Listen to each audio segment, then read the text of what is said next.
Hola, mi nombre es Mariano Marciadri y el objetivo de esta actividad teórica es conocer acerca de dos conceptos importantes en periodoncia: la evaluación y la curación.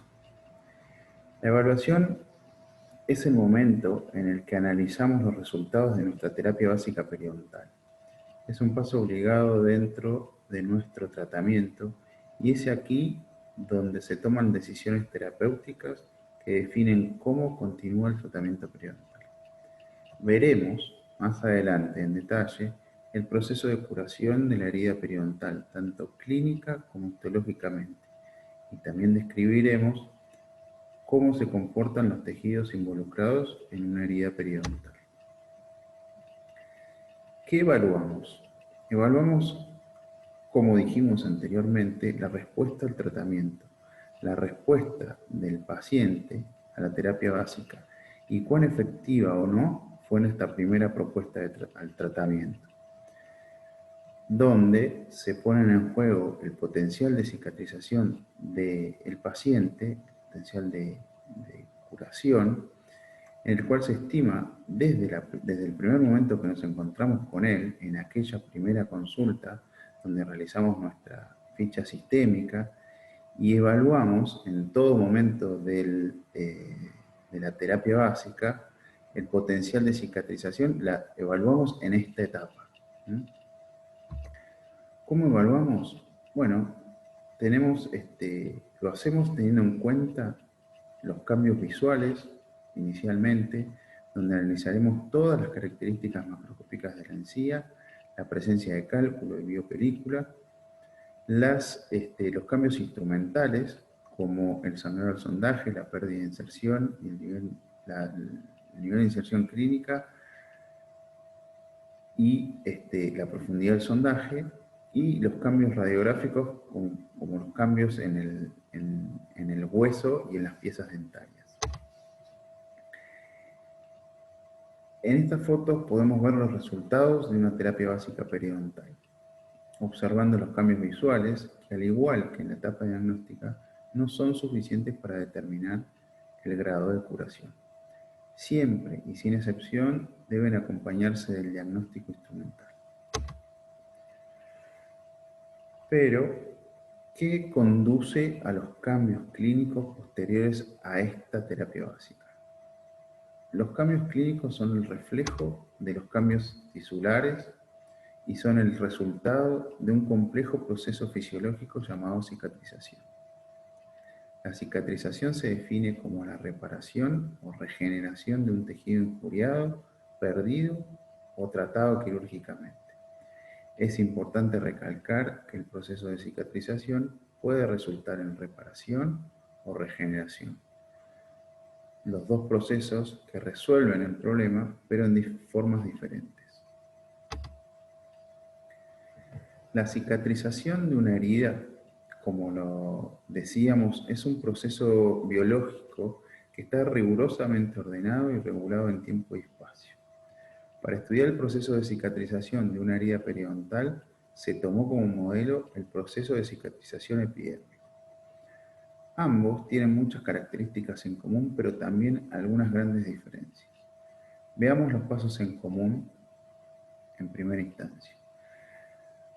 Podemos enumerar tres fases cronológicamente ordenadas: la etapa inflamatoria, la etapa proliferativa y una etapa de remodelación y maduración. Comencemos analizando estas tres etapas en el modelo de cicatrización de la epidermis, recordando que las heridas son injurias tisulares que involucran la pérdida de tejido y estas injurias pueden ser de diferente magnitud.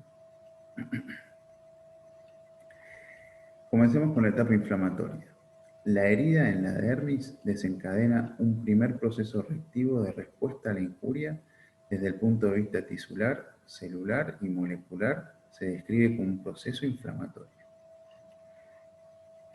En esta etapa inflamatoria, lo primero que sucede es que el sistema detiene el sangrado y trata de aislar a los que siempre estuvieron protegidos por el epitelio y que ahora perdieron esta protección y están expuestos al medio.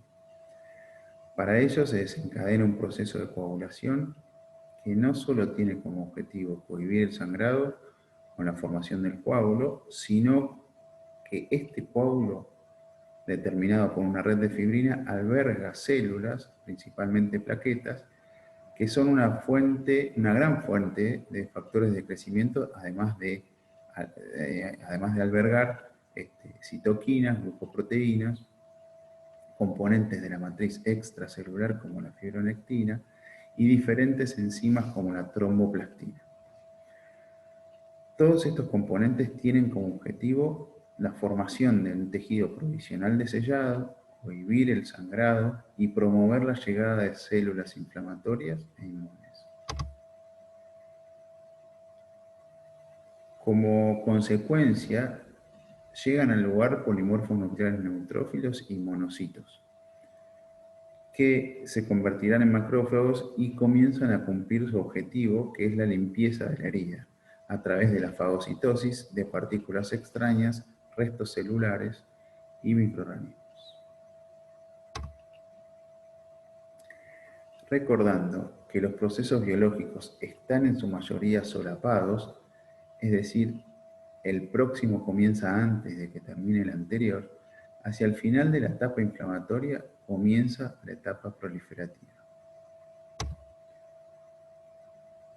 La etapa proliferativa involucra la formación de nuevas células por parte del epitelio. Entendemos que todos los tejidos tienen capacidad regenerativa.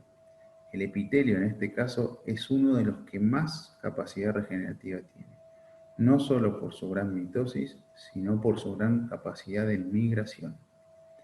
El epitelio que se perdió como consecuencia de la herida dejó una solución de continuidad que le urge resolver.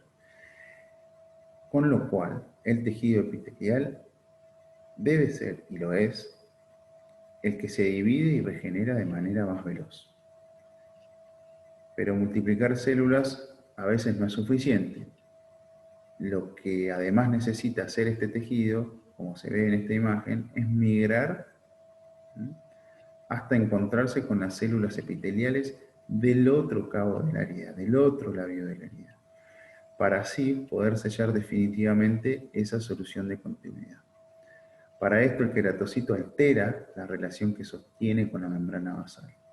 En esta alteración involucra la dilución de los hemidesmosomas, que lo mantienen quieto, y la expresión de diferentes integrinas que le dan la posibilidad de migrar. Además, la célula emite pseudopodios que le permiten literalmente caminar sobre esa membrana basal hasta encontrarse con la célula epitelial que viene del otro lado de la herida. Con este encuentro finaliza el proceso de migración a través de una propiedad que tienen estas células que se denominan inhibición por contacto. Todo este proceso se denomina epitelialización de la herida. Una vez que el proceso de epitelialización ahí estamos, finaliza y la herida cierra, la presencia del coágulo no es necesaria, con lo cual comienza un proceso de degradación de esa matriz extracelular. Plasminógeno en plasmina y fibrina y obviamente la disolución de la fibrina del coágulo. Esto permite nuevo espacio y permite la migración de las células del tejido circundante que van a colonizar la zona. En este momento se comienza a formar un tejido de granulación, que es un tejido conectivo maduro, pero altamente vascularizado, con lo cual garantiza la llegada de células, con una matriz extracelular que le da andamiaje a estas células que llegan y retiene los factores de crecimiento, quimiosinas y citoquinas. La etapa proliferativa también involucra un proceso complejo de formación de vasos sanguíneos, nuevos, precedidos por la expresión de distintos factores de crecimiento. A esto llamamos angiogénesis. Este proceso de angiogénesis da paso a la última etapa donde predomina la remodelación y la maduración de la herida. Esta etapa se caracteriza por un reordenamiento de la disposición de cada uno de los elementos celulares y extracelulares, además de la eliminación de los vestigios de las células predominantes en las etapas anteriores, que da como un resultado clínico una contracción de la herida.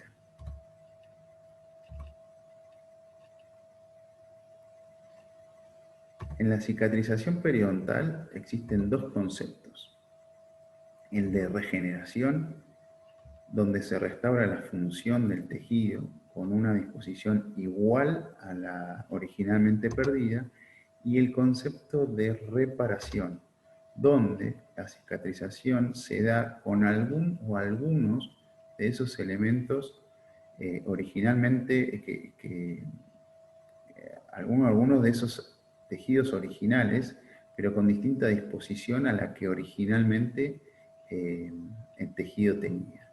Y ahí acá damos un ejemplo, básicamente el mejor ejemplo es el epitelio unión largo, que no existe en el tejido original y sí existe en un tejido cicatrizal reparativo. Cuando se traspola el modelo dérmico a nuestra situación periodontal, la historia cambia. La herida periodontal involucra más tejidos: el epitelio, el conectivo gingival, el ligamento periodontal, el cemento radicular y la dentina, en este caso, y el tejido óseo. Además de uno de los cabos de la herida, obviamente no es otro epitelio, sino la superficie dentaria, que nosotros consideramos que es, o la llamamos, superficie abiótica, es decir, que no tiene capacidad de aportar nada al proceso de cicatrización y de alguna manera interfiere con el mismo. Por lo cual la dinámica de la cicatrización periodontal es el resultado, y el resultado de la misma dependerá de cuál es el primer tejido que tapiza la superficie dentaria, que llega a la superficie dentaria. Y en esta carrera, como vemos acá, hay muchos tejidos: el epitelio, el conectivo gingival, el tejido óseo y el ligamento periodontal.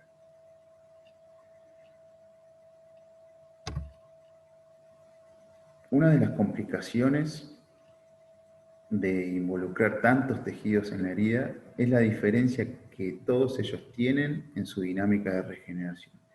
En otras palabras, cada uno de estos tejidos tiene su propio ritmo. Entonces, podemos evaluar dos variables: la velocidad de mitosis del tejido y la capacidad de migración que tiene cada uno de ellos. Entonces, como se ve en esta diapositiva, vemos que son bastante dispares. El epitelio tiene una alta tasa de migración y de regeneración. Más o menos se estima en unos 7 días.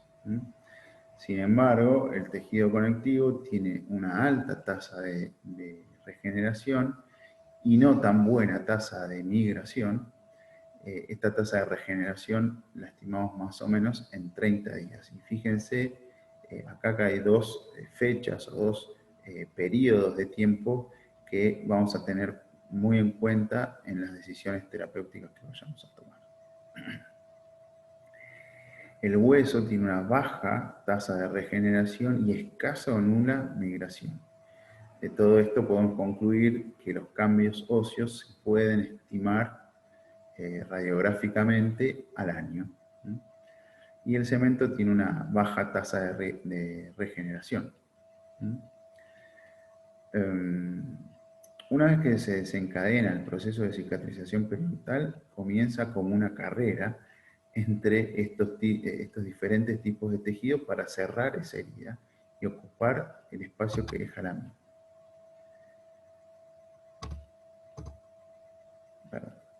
Estas estructuras periodontales cicatrizan a velocidades diferentes.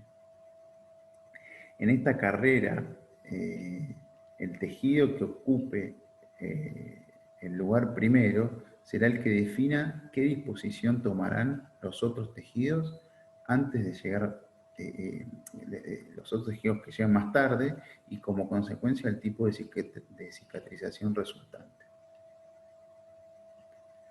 Las células que primero colonicen la superficie radicular determinarán la naturaleza.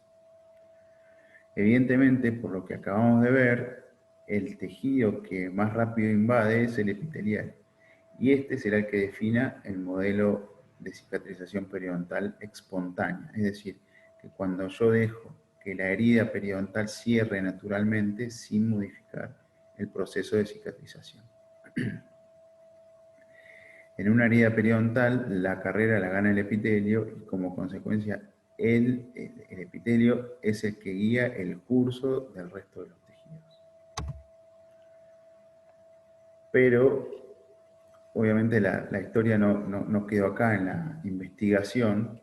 Para saber qué pasaría si ese proceso de cicatrización lo liderarían otros tejidos, se crearon varios diseños experimentales en diferentes modelos animales. Lo primero que quisieron analizar es ver qué pasaba si el proceso periodontal de cicatrización lo lideraba el hueso o el tejido conectivo. Y para eso había que evitar que el epitelio se interponga en la herida. Entonces, a raíces tratadas con raspaje y alisado radicular sin ligamento periodontal, las insertaron en lechos creados quirúrgicamente en tejido óseo en zonas desdentadas de maxilares. Recuerden que obviamente estos estudios se hicieron en animales. Las raíces fueron dispuestas de manera tal que la mitad de la raíz quedara sumergida en hueso y la otra mitad quedara en contacto con el tejido conectivo. Y luego, para evitar que el epitelio invada la herida, se suturó la zona coronal, en este caso, en la superficie externa, para lograr una cicatrización por primera intención. Luego de un tiempo se analizaron histológicamente las raíces y se vieron que en la porción en contacto con el tejido conectivo tenía reabsorciones radiculares, mientras que la porción que estaba en contacto con el tejido óseo tenía alternativamente reabsorciones y anquilosis. Para corroborar los resultados del efecto del tejido óseo en la cicatrización, se repite el experimento, en este caso sumergiendo una raíz denudada en un tejido óseo y confirmándose los resultados.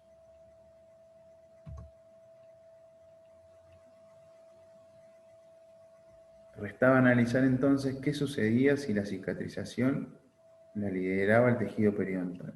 Y para eso el modelo fue más complejo. Las raíces tratadas periodontalmente, pero con remanente de tejido periodontal en la zona apical, separaron físicamente con una membrana el conectivo gingival y el epitelio, y no aislaron el tejido óseo, ya que el mismo tiene poca capacidad de migración y regeneración que el ligamento periodontal. Cuando el tejido que lidera la cicatrización es el ligamento periodontal, finalmente se logra la verdadera regeneración periodontal, es decir, la formación de hueso, formación de cemento y el ligamento periodontal insertado en ellos. Además de un epitelio de unión y un tejido conectivo que se regeneran de nuevo, se regeneran sobre ese nuevo periodonto. En conclusión, el único tejido que tiene la capacidad de regenerar todos los tejidos del periodonto de inserción es el ligamento periodontal. Recordemos que dentro de las células que lo componen no solo existen los fibroblastos, sino también osteoblastos y cementoblastos, lo cual su potencial se corrobora en su composición celular. Como pudimos ver, la dinámica de la cicatrización periodontal es muy compleja y las intervenciones que podemos hacer desde el punto de vista clínico sobre dicha cicatrización nos permite conducir a diferentes resultados histológicos.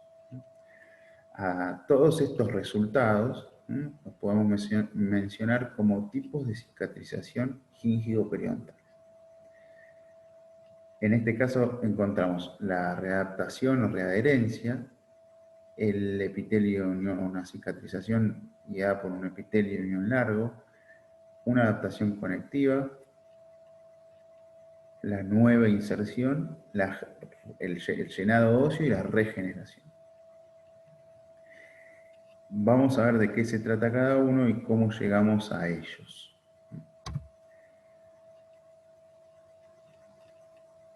Ahora estamos frente a la herida periodontal. Imagínense, cada uno haga su esquema mental. Recordemos que perdimos hueso, perdimos inserción de ligamento, cemento, nuestro epitelio está adelgazado, nuestro conectivo gingival está flácido, sin fibras conectivas, sin fibras colágenas, ocupado por ese espacio con muchas células de la inflamación. Todos esos tejidos, luego de la resolución del proceso inflamatorio, están listos para cicatrizar. Solo si realizamos una maniobra de raspaje dializado y no utilizamos ningún tipo de material regenerativo, la cicatrización la lidera el epitelio.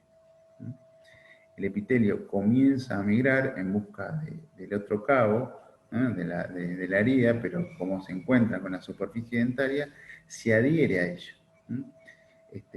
Recordemos que se adhiere solo si es una superficie que nosotros llamamos biológicamente apta, o sea, lisa, dura y libre de infección. Entonces se pega y migra a través de esa superficie dentaria buscando esa otra célula epitelial. El epitelio en ese sentido es como muy instintivo. Pero llega, en su paso se topa con hacia apical, en este caso, con las primeras células insertadas y sanas del ligamento periodontal.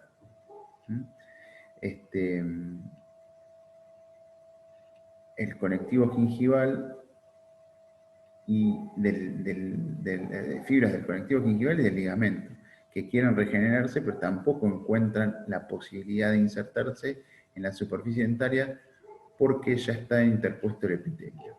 Por lo tanto, entonces, las fibras, las nuevas fibras que se regeneren en esa, que se vuelvan a generar en esa herida periodontal, se orientan paralelas al eje mayor del diente.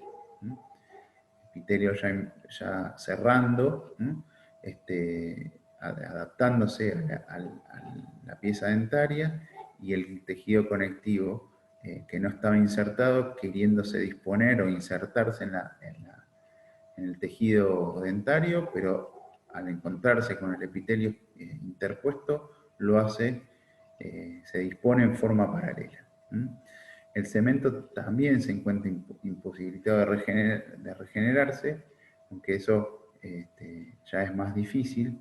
En la pieza dentaria entonces está invadida por el epitelio.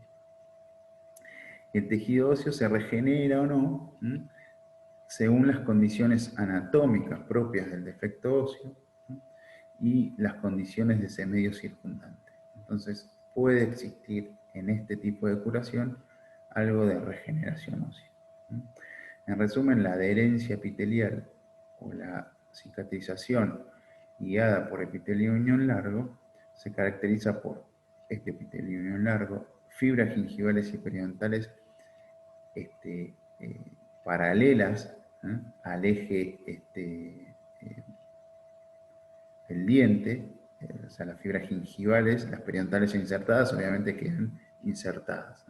Las fibras gingivales se ponen paralelas al eje del diente y no hay formación de cemento, y la formación de hueso es condicional al medio y a la anatomía de ese defecto óseo. Este mecanismo de curación es efectivo porque cierra la bolsa, pero recupera solo parte de la inserción perdida. Además, lo hace con tejidos que no tienen la misma disposición que los originales, por lo tanto decimos que es un mecanismo reparativo y no un mecanismo regenerativo. En el afán de regenerar la inserción perdida, se comenzaron a experimentar diferentes métodos donde se intentaban guiar los tejidos con muy variados resultados. Uno de ellos es el que logra un patrón de curación que se denomina adaptación conectiva. En este caso se caracteriza por la adaptación del conectivo gingival a la pieza dentaria, y si bien este se pega, no podemos hablar de una verdadera inserción porque este mecanismo involucra la formación de hueso, no involucra la formación de hueso ni de cemento. Sin embargo, la diferencia importante con la anterior es que esta adaptación o adhesión conectiva evita la migración apical del epitelio y logra entonces que se forme un epitelio unión corto. Las características entonces de este modelo son el epitelio unión corto, la adaptación conectiva, o sea, el tejido gingival ceñido al diente pero no insertado, sin formación de cemento y sin formación de nuevo hueso. Otro tipo de cicatrización periodontal es principalmente el que se consigue mediante procedimientos quirúrgicos, es el que llamamos llenado óseo. Aquí se regenera un nuevo hueso, pero este no presta inserción porque se interpone entre el hueso neoformado y la superficie dentaria un epitelio de unión largo, con fibras paralelas al eje mayor dentario y sin formación de cemento. Entonces, llenado óseo comprende un epitelio de unión largo, un conectivo gingival paralelo a la superficie del diente, un hueso neoformado, pero sin la migración del coronal, del ligamento periodontal, ni la formación de un cemento nuevo. Tenemos la imagen. En la nueva inserción, es un paso intermedio que se pudo lograr un resultado bastante cercano a la regeneración, generando este tipo de cicatrización periodontal que permite la formación de cemento y como consecuencia la inserción del tejido conectivo periodontal, el ligamento periodontal, a la pieza dentaria. Este proceso impide la formación de un epitelio unión largo, pero no se puede hablar de una regeneración real íntegra del aparato de inserción, ya que no se logra la formación ósea, la neoformación ósea. A este proceso nosotros llamamos nueva inserción, que consta entonces de un epitelio unión corto, de una nueva formación de cemento, de nuevas fibras periodontales insertadas en ese nuevo cemento, pero sin formación ósea. Ahí tenemos la imagen histológica o cómo es la correlación con la imagen.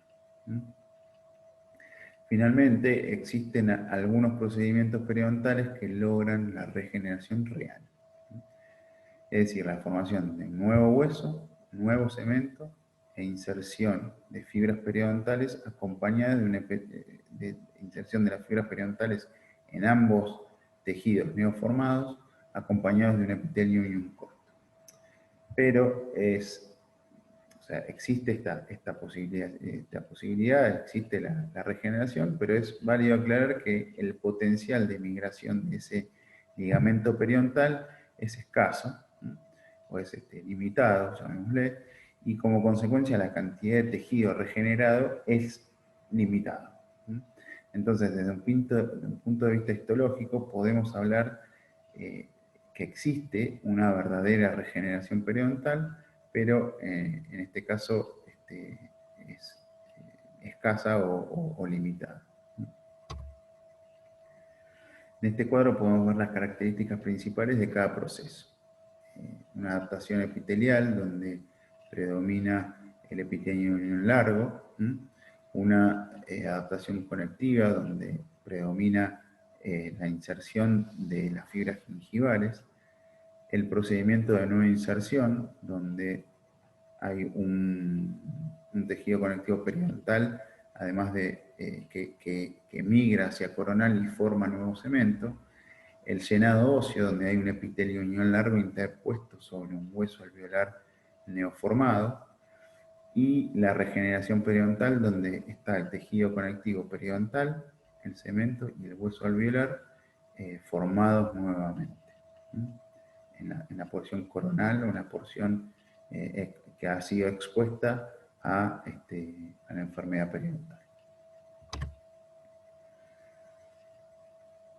Recordemos entonces que la manipulación del proceso biológico espontáneo no siempre trae buenos resultados. Muchas veces el conectivo enfrentado a la pieza dentaria denudada resulta en reabsorción radicular y el hueso enfrentado a la superficie dentaria sin interposición de un ligamento periodontal resulta en anquilosis y o reabsorción radicular. En estas fotos clínicas podemos ver que no hay forma, desde el punto de vista clínico, de saber por qué mecanismo de cicatrización cerró la bolsa y se ganó inserción. Si ustedes miran la foto, nadie puede saber cómo curaron estas bolsas a nivel histológico. Se podría sospechar que hubo una retracción y una formación de epitelio en largo, pero no saber a ciencia cierta.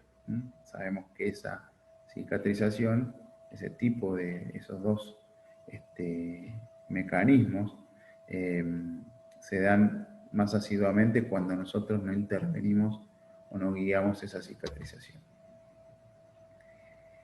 Sabemos que en todos los casos, en todos los casos, el tipo de cicatrización periodontal va a estar precedido por una retracción. Y esta retracción le sumamos generalmente una readherencia, o tenemos la retracción más la adherencia epitelial. La adherencia epitelial, recuerden que es la que gobierna el epitelio. Retracción, readherencia epitelial o epitelio unión largo es la cicatrización más clásica que nosotros podemos obtener sin ningún tipo de intervención más que el raspaje dializado de esa superficie. Sí, dependiendo entonces de los procedimientos que elijamos o propongamos a esa herida, podemos encontrarnos más cerca de alguna de estas otras posibilidades que fuimos nombrando anteriormente. Bueno, ¿cuándo evaluamos? El momento de la evaluación de nuestra terapia básica lo dicta la cicatrización de los tejidos.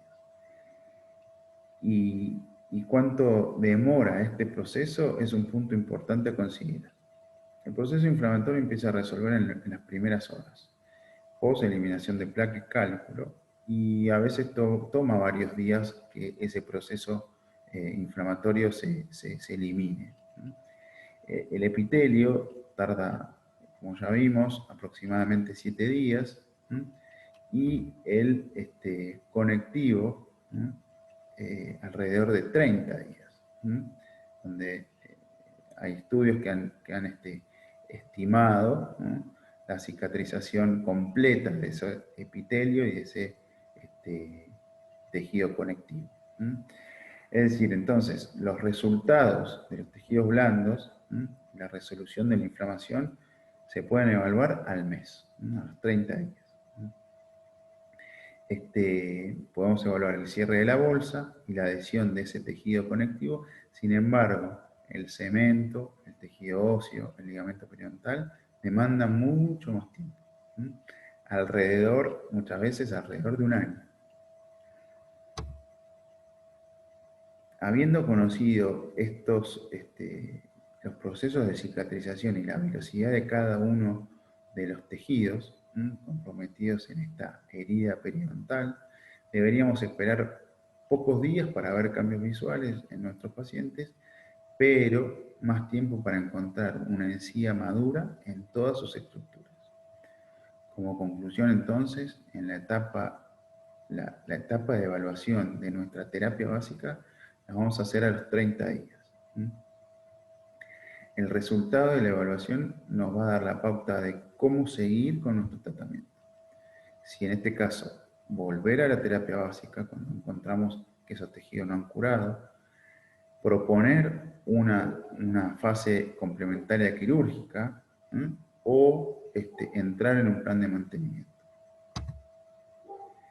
Como conclusión general, la evaluación es una instancia fundamental que nos permite valorar los resultados de nuestra terapia básica para determinar entonces el curso a seguir en el plan de tratamiento. Con esto terminamos. Muchas gracias.